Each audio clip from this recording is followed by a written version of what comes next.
전 세계 기독교 박해국 1위가 어딘지 아십니까? 네, 북한입니다. 오픈도 선교회에서 매년 박해국을 조사해서 순위를 발표하고 있는데 북한은 단 한 번도 1위 자리를 내어준 적이 없습니다. 점수로 매기자면 2위 사우디아라비아에 비해 압도적인 1위입니다. 세상에 1등이 좋지만 어디 1등 할 게 없어서 이런 걸 1등 하나 생각하면 기가 막히고 화가 나고 가슴이 아픕니다. 그럼 북한이나 박해국들은 왜 기독교를 박해할까요? 기독교가 사회 악도 아니고 사회에 해를 끼치는 것도 아닌데 왜 그렇게 하는 것일까요? 한마디로 말하면 하나님을 대면할 자신이 없기 때문입니다. 하나님이 너무 부담스럽고 너무 두려워서 하나님을 피하는 것입니다. 스스로 신이 되어서 군림하고 싶은데 교회는 어느 누구도 하나님과 같이 높아지는 것을 인정하지 않습니다.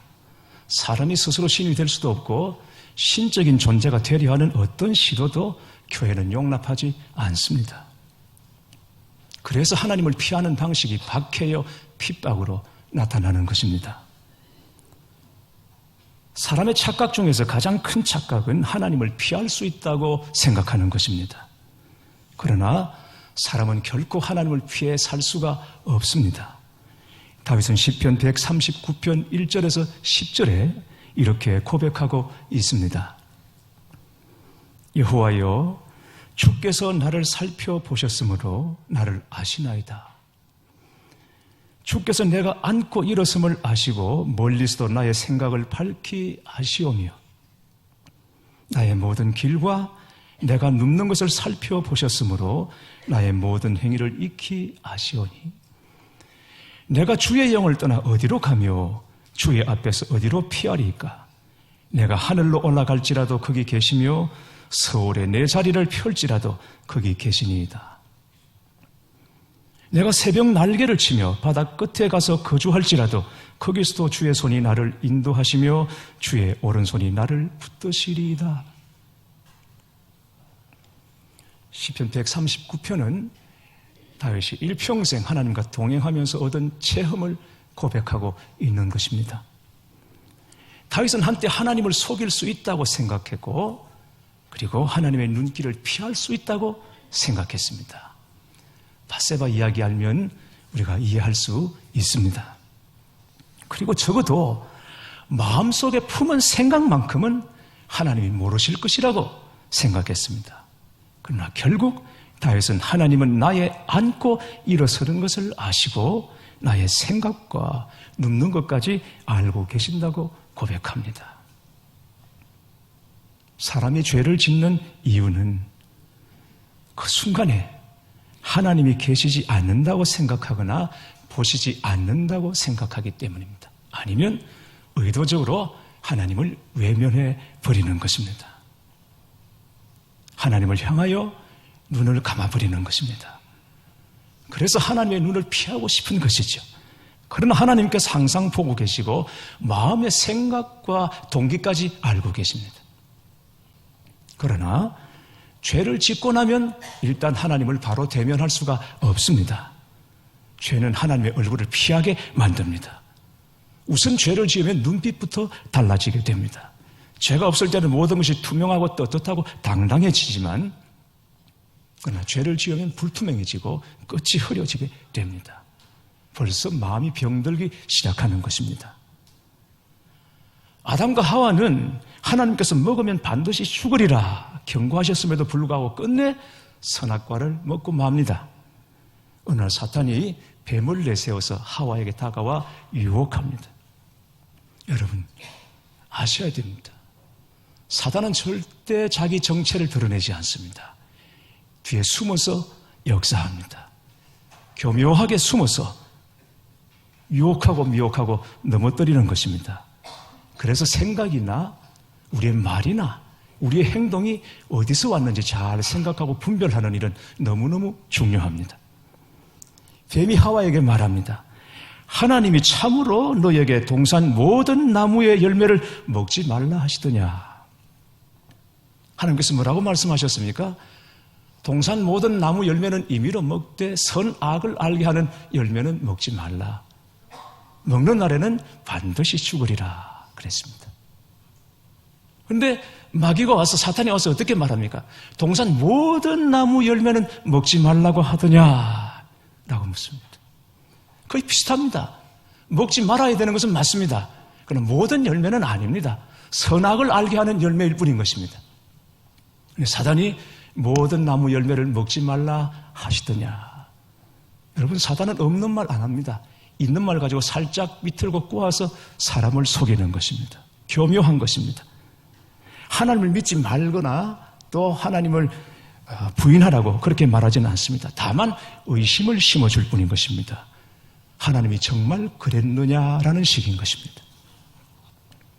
만일 사탄이 찾아와서 하나님이 계시지 않는다고 말했거나 하나님이 하신 말은 다 거짓말이라고 했다면 하와는 당장 사탄아 물러가라 했을 것입니다.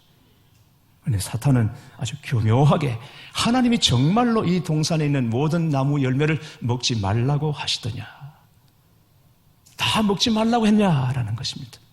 하와가 이 말에 속았습니다. 하나님은 선악을 알게 하는 나무 열매만 먹지 말라고 했는데 하와는 여기다가 말을 더 보탰습니다. 3절 말씀을 보시죠. 동산 중앙에 있는 나무의 열매는 하나님의 말씀에 먹지도 말고 만지지도 말라. 너희가 죽을까 하노라. 어디가 틀렸습니까? 어느 부분이 틀렸습니까? 먹지도 말고 만지지도 말라. 하나님이 먹지 말라고 하셨지 만지지 말라는 말은 하시지 않으셨습니다. 보탠 겁니다. 그리고 먹으면 반드시 죽으리라 그랬는데 하와가 뭐라고 말합니까? 죽을까 하노라. 하와는 하나님께서 선악과를 금하신 것에 대해서 불만이나 서운한 마음을 가지고 있었는지 자기 감정을 드러내버리고 맙니다. 그러자 뱀이 하와에게 말합니다. 너희가 결코 죽지 아니하리라. 하와가 하나님의 말씀을 자기 마음대로 더하고 빼고 섞어버리는 순간 마귀가 이때다 하고 낚아채버립니다. 마귀는 하나님 말씀과 정반대로 결코 죽지 아니하리라.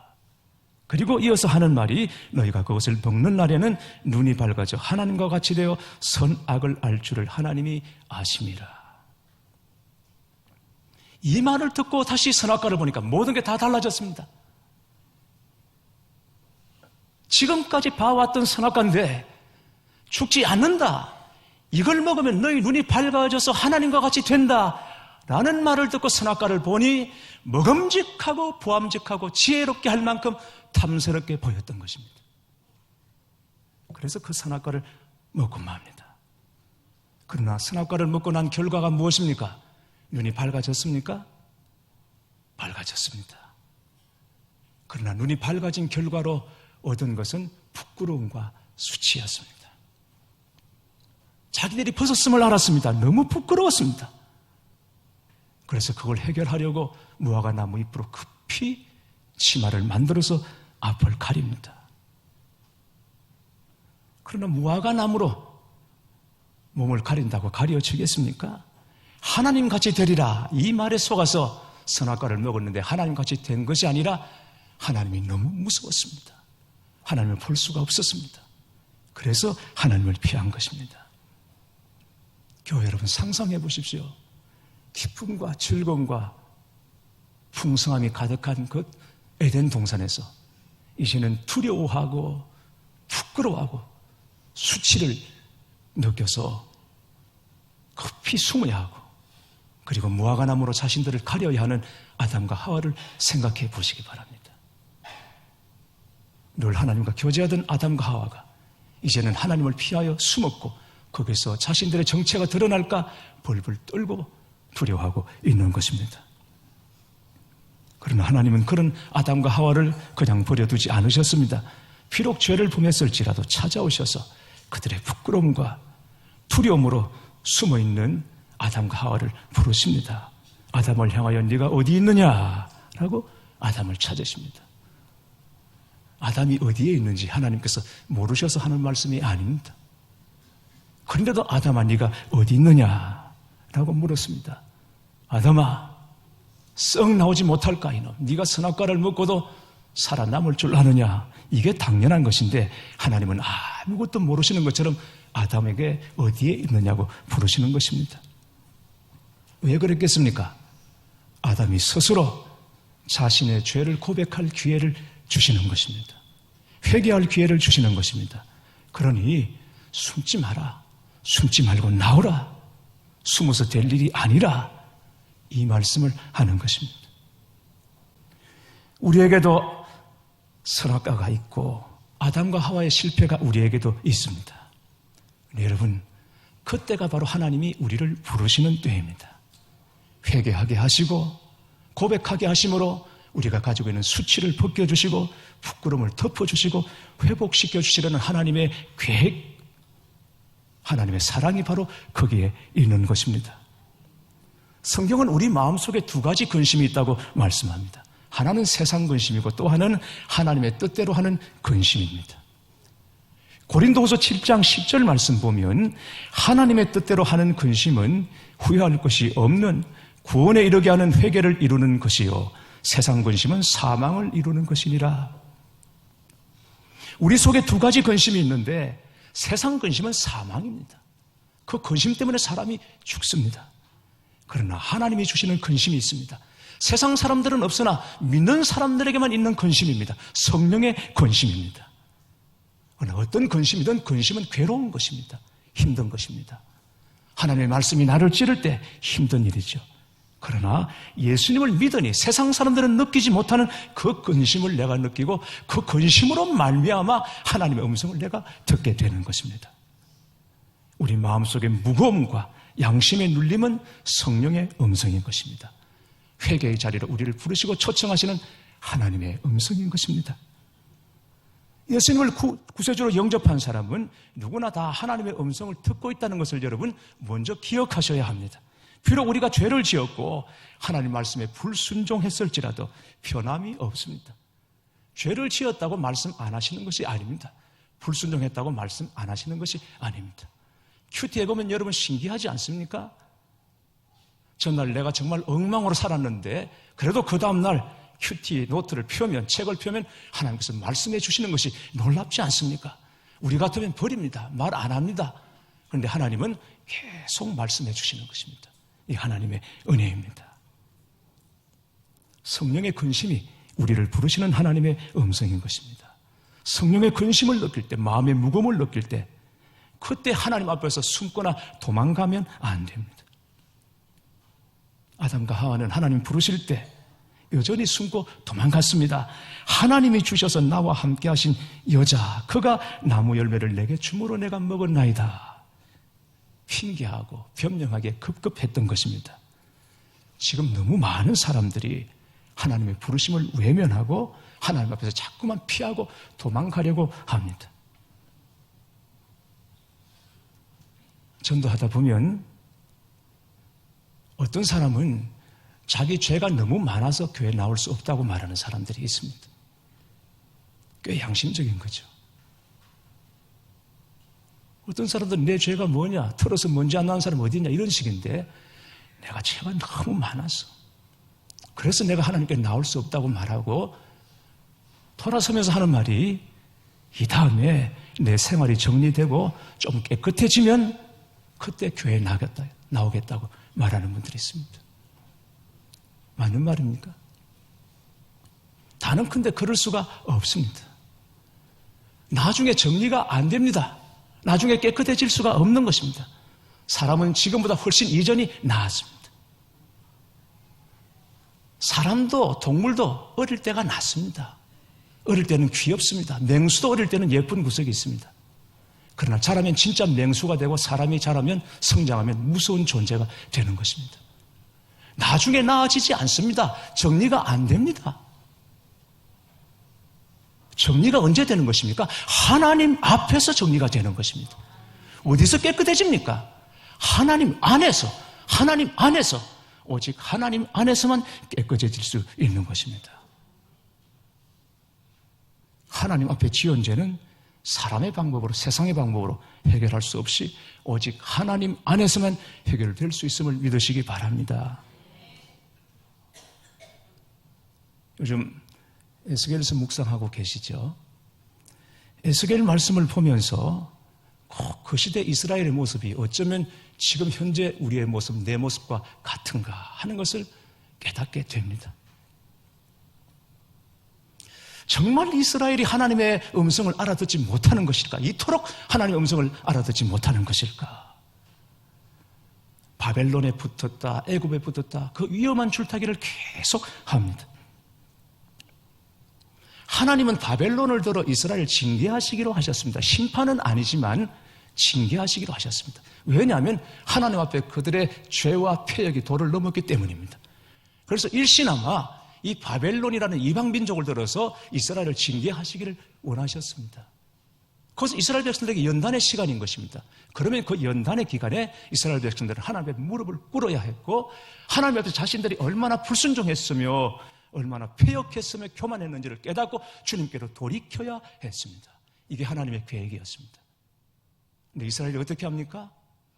바벨론을 들어치니까 남방에는 애굽에 붙어버렸습니다. 애굽의 힘을 의지해서 바벨론을 대적해 보려고 했던 것입니다. 바벨론, 애굽이 여러분 무슨 힘이 있습니까? 설령 힘이 있어도 남아돌아도 어떻게 하나님이 정하신 일을 거역할 수가 있겠습니까? 그래서 에스겔 17장 7절 말씀 보면 또 날개가 크고 털이 많은 큰 독수리 하나가 있었는데 그 포도나무가 이 독수리에게 물을 받으려고 그 심어진 두둑에서 그를 향하여 뿌리를 뻗고 가지가 퍼졌도다. 여기 큰 독수리는 애굽을 말합니다. 포도나무는 이스라엘이고 포도나무 하나가 큰 독수리, 날개가 큰 독수리를 보고 그에게서 물을 받으려고 뿌리를 그쪽으로, 가지를 그쪽으로 향했다는 것입니다. 자, 그래서 이 포도나무가 잘 자라서 열매 맺었는가? 9절 말씀 보시면 너는 이러기를 주 여호와의 말씀에 그 나무가 능히 번성하겠느냐? 이 독수리가 어찌 그 뿌리를 빼고 열매를 따며 그 나무가 시들게 하지 아니하겠으며 그 연한 잎사귀가 마르게 하지 아니하겠느냐? 많은 백성이나 강한 팔이 아니라도 그 뿌리를 뽑으리라. 그렇게 애굽에 붙어서 뿌리를 그쪽으로 향해서 잘 자랐는가? 아닙니다. 이번에는 바벨론이라는 독수리가 와서 아예 가지 자체를 뽑아버리고 뿌리 자체를 뽑아버려서 말라 죽게 해버린다는 것입니다. 바벨론이 강해서가 아닙니다. 많은 사람이 아니고 연약한 자가 와서 뽑아도 뽑을 수 있을 만큼 하나님께서 이스라엘을 뽑겠다고 말씀하는 것입니다. 결국 애굽의 힘도 빌리지 못하고 바벨론에게는 배신자로 찍혀서 더욱더 참혹하고 참담한 결과를 맞게 되리라는 말씀인 것입니다. 사랑하는 교회 여러분, 문제가 생기면 하나님께로 나오시기를 바랍니다. 스스로 해결하려고 하면 문제는 더욱더 악화됩니다. 예수님께로 나와야 합니다. 우리의 행위로는 그 어떤 것으로도 우리의 부끄러움과 수치가 가려지지 않습니다. 오직 예수님의 보혈만이 우리의 수치와 부끄러움을 씻고 가릴 수 있는 줄 믿으시기를 축원합니다. 하나님께서 두려움과 부끄러움에 숨어있는 아담과 하와를 위하여 가리고 있는 무화과 나무를 벗기시고 가죽으로 옷을 만들어 그들에게 입히십니다. 무화과 나무 넓은 잎으로 가려도 가려지지 않는 그들의 부끄러움과 수치. 머리카락 보인다 꼭꼭 숨어라. 그래도 두려운 그들의 마음. 이걸 아시고 하나님께서 무화과 나무 옷을 벗겨버리십니다. 그리고 가죽으로 옷을 만들어 그들에게 입혀주시는 것입니다. 가죽 옷이란 더 비싸고 좋은 옷이라는 의미가 아니라 가죽 옷을 만들 때는 필연적으로 짐승 한 마리가 피를 흘려 죽어야 하는 것입니다. 이것은 희생 제사를 의미합니다. 하나님께서 아담과 하와의 부끄러움을 가려주시기 위해서 짐승 하나를 잡으셨습니다. 그 피를 흘리게 하셨습니다.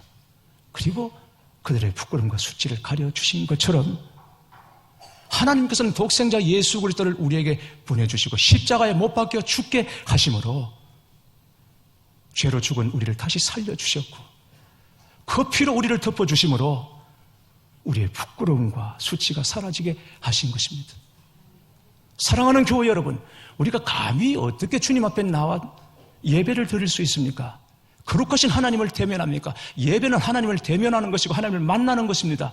우리가 감히 어떻게 하나님 앞에 나옵니까? 우리는 그럴 자격도 없습니다. 그럴 수가 없는 사람들입니다. 그런데 주님의 피로 우리를 덮어주셨기 때문에, 가리워주시고 씻어주셨기 때문에 우리는 담대히 주님 앞에 나올 수 있고 얼마든지 주님 앞에 기도할 수 있고 요구할 수 있는 것입니다. 주의 보혈의 공로인 것입니다.